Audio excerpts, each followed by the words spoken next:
ಭಾರತೀಯ ಜನತಾ ಪಾರ್ಟಿ ಕೊಪ್ಪಳ ಜಿಲ್ಲಾ ವತಿಯಿಂದ ಕಾಂಗ್ರೆಸ್ ಸರ್ಕಾರದ ವಿರುದ್ಧ ಕೊಪ್ಪಳದ ಶ್ರೀ ಬಸವೇಶ್ವರ ವೃತ್ತದಲ್ಲಿ ಬೃಹತ್ ಪ್ರತಿಭಟನೆ ಮಾಡಲಾಯಿತು. ಚುನಾವಣೆಯಲ್ಲಿ ಗೆಲ್ಲಲು ರಾಜ್ಯದ ಜನಕ್ಕೆ ಉಚಿತ, ಖಚಿತ, ನಿಶ್ಚಿತ ಅನ್ನುವ ಗ್ಯಾರಂಟಿ ಕೊಡುವ ನಕಲಿ ಭರವಸೆಗಳನ್ನ ನೀಡಿ ಅದನ್ನು ಈಡೇರಿಸಲು ಇಂದು ಖಜಾನೆ ಖಾಲಿಯಾಗಿದೆ. ಖಾಲಿಯಾಗಿರುವ ಖಜಾನೆಯನ್ನು ತುಂಬಿಸಲು ಜನಸಾಮಾನ್ಯರ ಮೇಲೆ ಬೆಲೆ ಏರಿಕೆಯ ಹೊರೆ ಹಾಕುವ ಮೂಲಕ ಕಷ್ಟ ನೀಡಲು ಮುಂದಾಗಿರುವ ಕಾಂಗ್ರೆಸ್ ಸರ್ಕಾರ ಇನ್ನಾದರೂ ಎಚ್ಚೆತ್ತುಕೊಂಡು ಈ ನಿರ್ಧಾರವನ್ನ ಹಿಂಪಡೆಯಬೇಕು.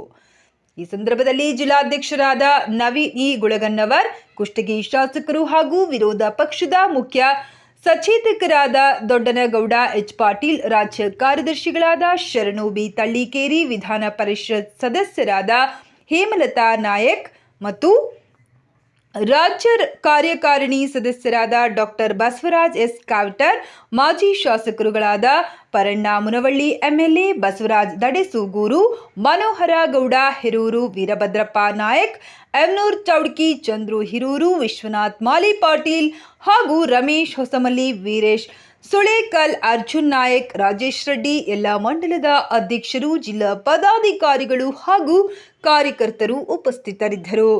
ಗಾಲಿ ಜನಾರ್ದನ ರೆಡ್ಡಿ.